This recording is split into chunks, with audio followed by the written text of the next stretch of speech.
విశాఖ ప్రకృతి సోయగాలతో విలసిల్లే అందమైన నగరం. ఆసియాలోనే అత్యంత వేగంగా అభివృద్ధి చెందుతున్న నగరం. అన్ని రంగాలలో ముందుకు దూసుకుపోతున్న ఈ నగరానికి పురాతనమైన చరిత్ర ఎంతో ఉంది. అలనాటి బుద్ధుని బోధనలతో బౌద్ధ భిక్షువులు తిరిగిన ప్రదేశాలు ఇప్పటికీ సజీవ సాక్ష్యాలుగా ఉన్నాయి.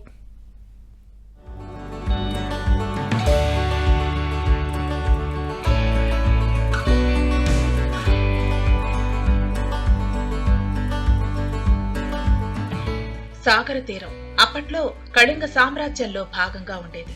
ఈ సమయంలోనే బౌద్ధం ప్రపంచవ్యాప్తమైంది. శ్రీలంకతో పాటుగా అనేక దేశాలకు ఈ మతం ప్రాచుర్యంలోకి వచ్చింది. అందులో భాగంగానే విశాఖ తీరంలో 4 చోట్ల బౌద్ధ క్షేత్రాలు వెలసాయి. తొట్లకొండ, బావికొండ, పావురాయికొండ, బొజ్జన్నకొండ ఈ 4 బుద్ధిస్టు స్థావరాలు చాలా ప్రాచుర్యం పొందాయి. అందులో ఒక్కొక్క స్థావరానికి ఒక్కొక్క ప్రత్యేకత ఉంది. తొట్లకొండ విషయానికి వస్తే ఇది ప్రాచీన కాలంలో తెలుగు నేల మీద బౌద్ధ మత వైభవానికి తొట్లకొండ అద్దం పడుతోంది. సముద్ర తీరానికి అభిముఖంగా 128 మీటర్ల ఎత్తైన కొండపై ఈ ప్రాచీన బౌద్ధ క్షేత్రం ఉంది.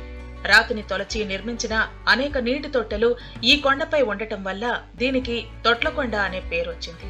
క్రీస్తు పూర్వం 200 నుంచి 300 శతాబ్దం మధ్య ఈ ప్రదేశం ఓ వెలుగు వెలిగినట్లు చారిత్రక ఆధారాలను బట్టి తెలుస్తుంది.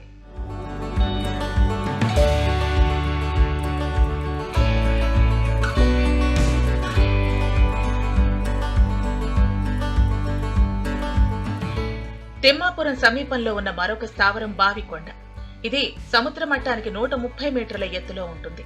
కొండపై వర్షపు నీరు సేకరించి నిల్వ ఉంచడానికి అనేక బావులుండటంతో బావికొండ అని పేరు వచ్చింది. ఇక్కడ జరిగిన తవ్వకాల్లో ఒక పెద్ద బౌద్ధ సముదాయం బయటపడింది. ఒక మట్టి కలశంలో ఒక ఎముక ముక్క దొరికింది. ఇది బుద్ధుని భౌతిక అవశేషమని భావిస్తున్నారు. ఇంకా అనేక శాసనాలు, మట్టి పాత్రలు, ఫలకాలు, ఇటుకలు, నాణేలను కూడా రాష్ట్ర పురాతత్వ శాఖ సేకరించింది.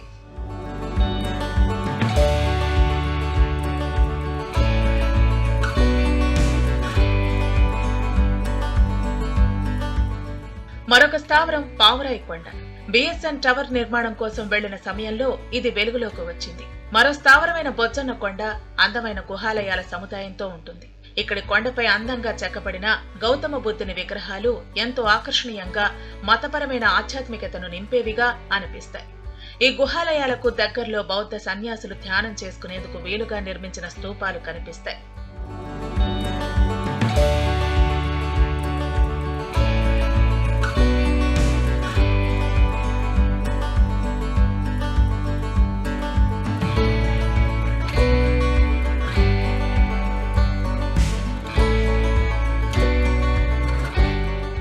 చాలా మంచి బుద్ధిస్ట్ సర్క్యూట్స్, బుద్ధిస్ట్ ప్లేస్లు ఉన్నాయి. ఎస్పెషల్లీ హీనయాన బుద్ధిజం ఇక్కడ చాలా బాగా ఫ్లరిష్ అయినటువంటి రోజులు. శ్రీలంక నుంచి కూడా బుద్ధిస్ట్ మాంక్స్ వచ్చి ఇక్కడ స్టే చేశారనే చారిత్రక ఆధారాలు ఉన్నాయి. అయితే ఇన్ని రోజులు కూడా దాని మీద అంత ప్రాపర్గా శ్రద్ధ అనేది లేదు అనేది ఒక మాట ఉంది. అయితే టూరిజం డిపార్ట్మెంట్ రీసెంట్గా దాన్ని బుద్ధిస్ట్ సర్క్యూట్స్ అని చెప్పేసి 3-4 సర్క్యూట్స్ చేసాం వాటిని. సో ఇప్పుడు టూరిజం ప్రమోషనల్ యాక్టివిటీస్లో బుద్ధిస్ట్ సర్క్యూట్ కూడా one of the major circuits we have designed. వాటిని త్వరలోనే ప్రమోషన్ చేసి వాటిని ఇంప్లిమెంట్ చేద్దామని చెప్పేసి ప్లాన్ చేస్తున్నాం. ఈ బుద్ధిస్ట్ స్థావరాలన్నీ కూడా ఆర్కియాలజికల్ డిపార్ట్మెంట్ ఆధ్వర్యంలో ఉన్నాయి. వారికి నిధులు లేవు. అందువలన బౌద్ధ భిక్షువులు తిరిగిన ప్రదేశాలను చూసేందుకు దేశ విదేశాల నుంచి అనేక మంది బౌద్ధ భిక్షువులు, పర్యాటకులు వస్తే వారికి సరైన సౌకర్యాలు కల్పించలేకపోతున్నామంటున్నారు. ఫుల్ ఫెసిలిటీస్ ఉండాలి, గైడ్స్ ఉండాలి. వితౌట్ గైడ్స్ ఏ టూరిస్ట్ ప్లేస్ మీరు బీచ్ రోడ్కి వెళ్తే మీకు గైడ్ అవసరం లేదు, కానీ తొట్లకొండకి వెళ్తే డెఫినెట్గా గైడ్ ఉండాలి. ఆ గైడ్ ట్రైన్డ్ గైడ్ ఉండాలి.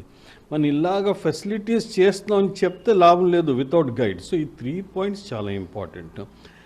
ఇప్పుడు చూస్తే అన్ని సైన్ బోర్డ్స్ అంతా పాడైపోయాయి. తొట్లకొండది పాడైపోయింది, బావికొండది పాడైపోయింది. ఆఫ్కోర్స్ పావురాలకొండ అవసరం లేదు ఇప్పుడు ఏం చేయడానికి, అలా ఉంచితే బెటరు. పైకి వెళ్ళలేము ఇప్పుడు, రోడ్డు కూడా బాగలేదు. సో అలా ఉంచితే బెటరు. సో ఈ 2 ప్లేస్లు చేయాలి. బొజ్జన్నకొండ సెపరేట్గా ఉంది. సో బొజ్జన్నకొండలోని సైట్ చాలా బాగుంది, గార్డెన్ అంత బాగుంది, కానీ స్టాఫ్ లేదు, చాలా తక్కువ స్టాఫ్. ఇంకా మళ్ళీ కొత్త స్టాఫ్ రిక్రూట్ చేయలేదు. టాయిలెట్స్ లేవు అక్కడ కూడా. బావికొండ, తొట్లకొండ, బొజ్జన్నకొండ, పావురాయికొండ లాంటి స్థావరాలను ప్రొటెక్ట్ చేయాలని కోరుతున్నారు. మన సంస్కృతితో పాటు వారసత్వ సంపదని కాపాడుకోవాల్సిన బాధ్యత మనపైనే ఉందంటున్నారు. మనకి ఉన్న ఈ వనరులని ప్రభుత్వం పాడి చేస్తే మనలాంటి హెల్ప్లెస్ సిటిజన్స్ మనం వాటిని కాపాడడానికి మనకి ఎంత తాహతు ఉంటుంది, ఎంత ఓపిక ఉంటుంది. నాకైతే ఓల్డ్ ఏజ్ వచ్చేసింది, 20 years నుంచి నేను ఫైట్ చేస్తున్నాను. ఈ ఎఫర్ట్స్ అన్నీ సిటిజన్స్ చేయడమే కానీ గవర్నమెంట్ తరఫు నుంచి మనకి ఎక్కడ ఏది ఎఫర్ట్ కనపడటం లేదు. కాబట్టి ఈ వనరుల్ని కాపాడుకోవాలని మీ అందరి ద్వారా ఈ విషయం ప్రభుత్వం ముందరికి వెళ్ళి దానికి ప్రొటెక్షన్ కలిగితే మన జీవితాలు, విశాఖపట్నం ఖ్యాతి ప్రపంచంలో చాలా పైన ఉంటుందని నేను మీకు విజ్ఞప్తి చేస్తున్నాను. పర్యాటకంగా అన్ని హంగులతో ప్రశాంతమైన వాతావరణం, పచ్చని ప్రకృతి మధ్య ఒదిగి ఉన్న ఈ అందమైన ప్రదేశం అద్భుతమైన శిల్పకళతో ఆకట్టుకుంటుంది. మారుతున్న కాలంలో మరుగున పడుతున్న చరిత్రను గుర్తు చేసే సాక్ష్యాలుగా నిలుస్తున్నాయి.